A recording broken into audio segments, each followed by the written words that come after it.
Some of the most severe damage we saw is at a warehouse in Lewisville, and that's where we find our Lacey Beasley this morning. Lacey, set the scene for us. Hey, good morning, Karen. This is extensive damage here in Lewisville to this warehouse, the Benjamin Moore Paint Warehouse here. We arrived here around 6 a.m. this morning to tons of damage. Surprisingly now, a lot has been cleaned up, especially along the roadways for trucks to get in and clean out the debris. We're going to show you some video of what it looked like earlier this morning with our drone shot. You can see that aerial bird's eye view of just the destruction done to this warehouse. Completely gutted on the inside. The roof has been torn off. Tons of debris just littering this whole parking lot. Lots of insulation has been floating around like snow around here. Lots of debris, cardboard, lots of styrofoam has been littering this area. Trees with downed limbs, a lot of debris due to those heavy winds that happened this morning. Earlier today, we also talked to one gentleman who works in this nearby area, and he says he saw the destruction happen from his truck. Take a listen.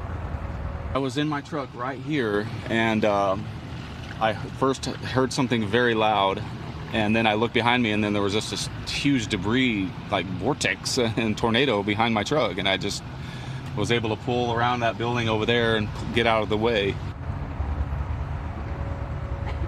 Now, we are awaiting updates from Lewisville Fire and Police, though I did just check the Lewisville Police Department website. They are saying that there's a lot of road safety alerts right now because of this debris that's flying around, impacting travel and some traffic in these nearby roads.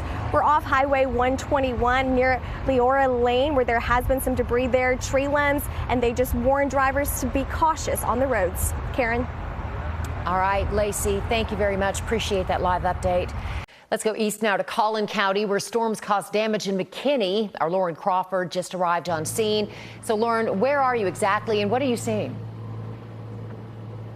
Yeah, Karen, we're in a residential neighborhood in McKinney, and the remarkable thing is this damage is just about 50 feet away from a home. So I want to take you now. You can see they are starting to clean it up, but this is a McKinney ISD building.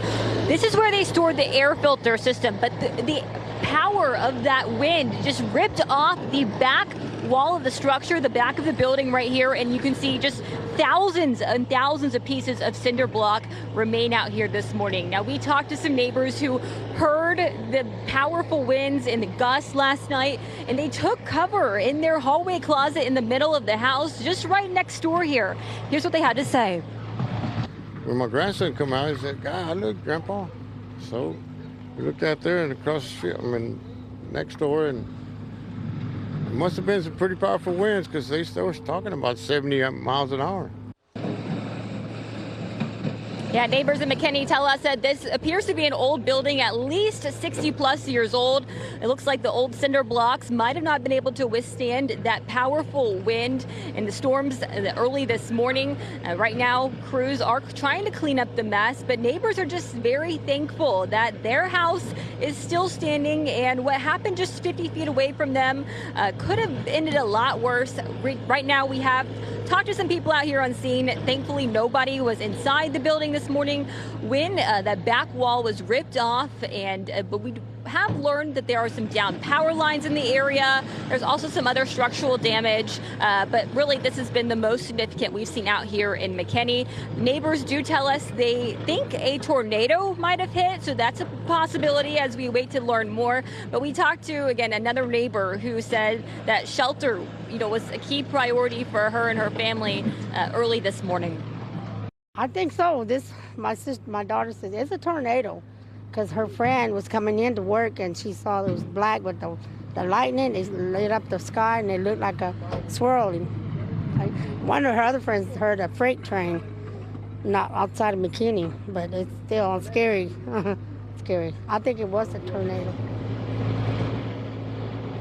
Yeah, and that was the other neighbor that we talked to. But back out here in McKinney, alive while the cleanup is underway. We're working to learn if it was a tornado or not. But again, the residents in this community just very thankful that their home is still standing. There are some down power lines I told you about that are being repaired, but all things that are fixable. Luckily, again, everyone is okay. Live in McKinney, Lauren Crawford, CBS News, Texas. A striking scene out of Parker County. An RV ripped in half because of the early morning storms. And that wasn't the only damage at the community located off of White Settlement Road north of Aledo. Trevor Sahaki shows us. Thankfully, no one was inside this RV behind me when it was just torn in half. We're told the man who was living here is out of town at the time. But I want you to picture this. This RV, facing this way, is actually supposed to be facing this way and located about 20 feet back over there. That's how strong these winds were last night. I'm telling you, there was a massive pressure change. You could feel the air in the camper. It was just different. Scary moments for residents of the Crosswinds RV and tiny home community last night. I mean, the wind just kept coming and coming and coming, and then it just stopped, and then it hit again, and I mean, easily 70 miles an hour. It was rocking our camper. In total, 3 RVs were toppled during the storm. 2 knocked over. I was like extremely lucky, because then they showed us that one over there too. 1 torn apart. Total loss, anything that you have is stuff and gone in a matter of seconds. Though there was no confirmed touchdown of a tornado, people say they felt like there was. I'm telling you, I honestly think it was a tornado. I went through an F4, and I know what it's like. Thankfully, Parker County Emergency Services Chief Stephen Watson says there were only minor injuries, nothing serious. Now that the sun's up, neighbors are helping each other the best they can, cleaning up the roads and trying to put life back together. That's how we do it. We're all friends. We're all family. It's a full-time RV park. I love it out here. Even this stuffed animal, this baby opossum here, was tossed out of the RV when the winds came through last night. We are told insurance will cover most of the damage here, but there's still a lot of cleanup to be done. In Parker County, Trevor Sahaki, CBS News, Texas. All right, we want to send things over to our First Alert meteorologist, Brittany Rainey. The National Weather Service is going to take a close look at the storm damage from overnight. So, Brittany, what have you just learned? That they're going to head out to that survey team in Irving. And as the damage reports continue to come in today, we might see them going to more and more locations to try and determine whether or not it was straight line winds or if a quick spin up tornado did touch down in certain places. So that is up to the National Weather Service, where they want to go out and delve a bit deeper into the damage that we have seen from the overnight storms. So it was a first alert weather morning because of the severe storms. It's a first alert weather day due to the strong winds that are going to be gusting up to 50 miles an hour throughout our Tuesday. So we do have that wind advisory in place for all of North Texas until 9 o'clock this evening. Our winds will be sustained 20 to 30 miles an hour. It's not out of the question that we could even get some of those gusts closer to 60 miles an hour. These are not associated with thunderstorms. This is just the backside of that same system that brought the cold front through our area earlier this morning. You can already see those gusts up to 49 to 48 miles an hour in Mineral Wells and Breckenridge. We're starting to see those winds picking up around Denton down towards Cleburne, gusting to 36 miles an hour. And these are just going to continue to strengthen as we head into the afternoon hours. So here's a look at 4 o'clock. Notice those gusts around 45 to 50 miles an hour right along the I-35 corridor, maybe even 55 to 60 mile an hour gusts out towards Graham and Breckenridge. And as that system is still tracking off to the east this evening, our winds will stay very gusty, even up to 40 miles an hour by 10 o'clock this evening.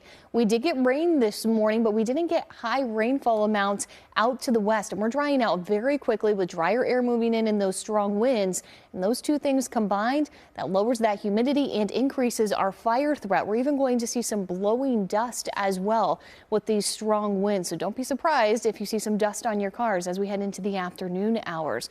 But here's a look at First Alert satellite and radar.